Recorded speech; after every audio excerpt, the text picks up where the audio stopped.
Oi, eu sou a Carol. E oi, gente, eu sou o Gustavo e nós somos o Propaga Química. No vídeo de hoje, espero que vocês estejam bem agasalhados, porque nós vamos falar sobre a química das neves. Então, bora lá?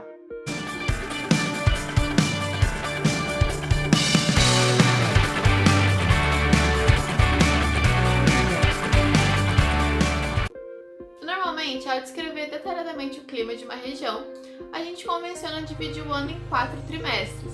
Dessa maneira, a gente pode definir as estações do ano, como sendo verão, sendo os meses de dezembro, janeiro e fevereiro, o outono, os meses de março, abril e maio, inverno sendo os meses de junho, julho e agosto, e a primavera, os meses de setembro, outubro e novembro. Ainda assim, essas divisões não significam que o clima das cidades brasileiras siga rigorosamente uma marcação para as estações do ano, ou seja, frio no inverno, flores na primavera, calor no verão e queda das folhas do outono. Esse tipo de divisão, comumente apresentado em livros didáticos, é muito mais comum em regiões de clima temperado e não nas regiões entre os trópicos ou acima dos trópicos. De acordo com a classificação de Köppen, o clima de São Paulo, por exemplo, é CWA, também chamado de subtropical úmido, caracterizado por um inverno bastante seco e um verão bastante chuvoso.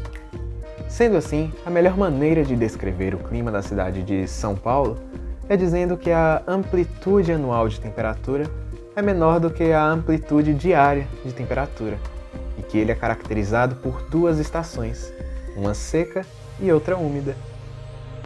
Como vivemos em um país tropical, também não é comum ver neve durante o inverno.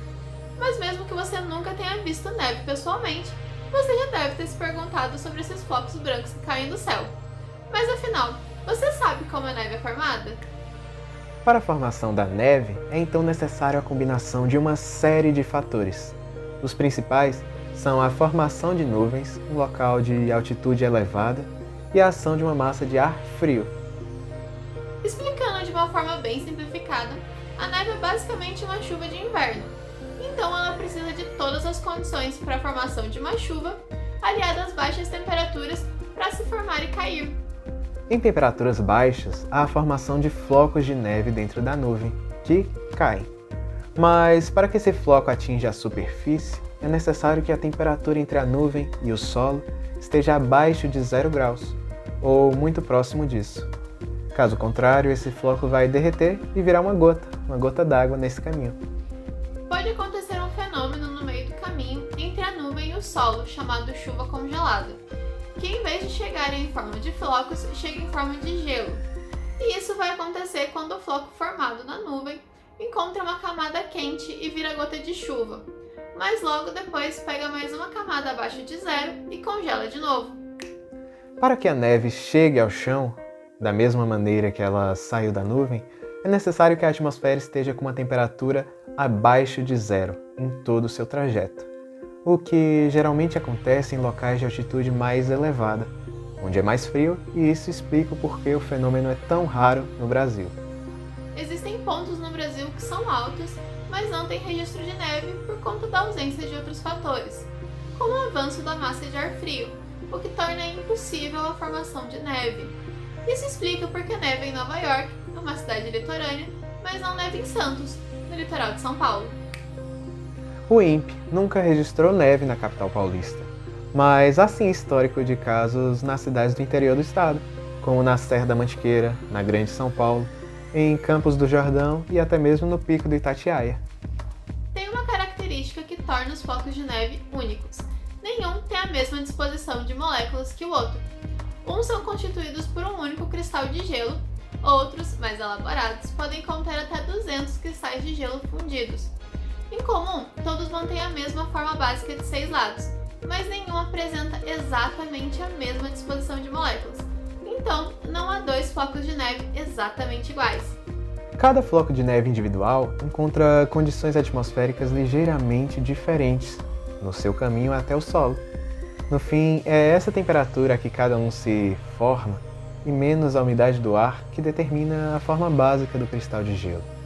Por exemplo, os cristais longos, em forma de agulha, se formam a menos 5 graus Celsius, e os cristais muito planos, em forma de placa, a menos 15. Isso é muito interessante, Gustavo. Mas me explica uma coisa. Sabe quando a gente vê em filme as pessoas jogando sal na neve para ela derreter? Por que isso acontece? Bom, Carol, a explicação na verdade é bem simples. Jogar sal no gelo faz com que ele derreta porque a temperatura de fusão diminui. A temperatura de fusão da água é de aproximadamente 0 graus Celsius, mas quando se joga sal no gelo, essa fusão acontece em uma temperatura menor ainda. Esse mesmo efeito pode ser usado para tornar as bebidas mais geladas. Aliás, sobre esse assunto nós já temos um vídeo aqui no canal. Clica no card que aparecer por aqui para conferir no final do vídeo. E você sabia que tem vários tipos de neve? Primeiro temos o floco de neve, que é a forma mais conhecida da neve no mundo inteiro. É o cristal de gelo em forma de floco, de formato hexagonal e semelhante a uma estrela pequena. O grão de neve é a precipitação da neve com um grão bem pequeno e opaco de gelo, correspondente à forma sólida do chuvisco. Pode se apresentar de forma esférica irregular ou no formato cônico, que é mais raro e que, ao entrar em contato com a superfície, pode promover barulhos como em telhados ou no chão. Grão-pel é uma partícula de gelo mais pesada, conhecida como pelota de gelo. É geralmente confundida com o granizo miúdo, mas para ser um granizo miúdo, o diâmetro deve ser maior que 5 milímetros. Granizo é a pedra sólida de gelo, com tamanho igual ou superior a 5 milímetros.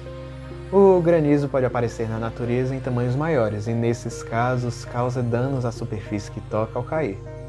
Chuva congelada é a chuva de forma líquida que congela ao entrar em contato com a superfície. Esse fenômeno só ocorre quando tem precipitação e as temperaturas próximas da superfície do solo estão abaixo de zero. Água-neve consiste na neve parcialmente fundida. São traços de gotas de água com neve em seu interior. Geralmente é transparente e parece uma gota d'água em processo de congelamento. Por último, o cíncelo é o congelamento das partículas ou gotas de água em suspensão quando tem um nevoeiro. O congelamento ocorre quando as gotas de água entram em contato com a superfície. Nesse momento, as temperaturas estão entre -2 e -8 graus Celsius. E esse foi o vídeo de hoje. Se vocês gostaram, já deixem o seu like, se inscrevam no canal e ativem o sininho, porque temos vídeos todas as semanas. Até a próxima!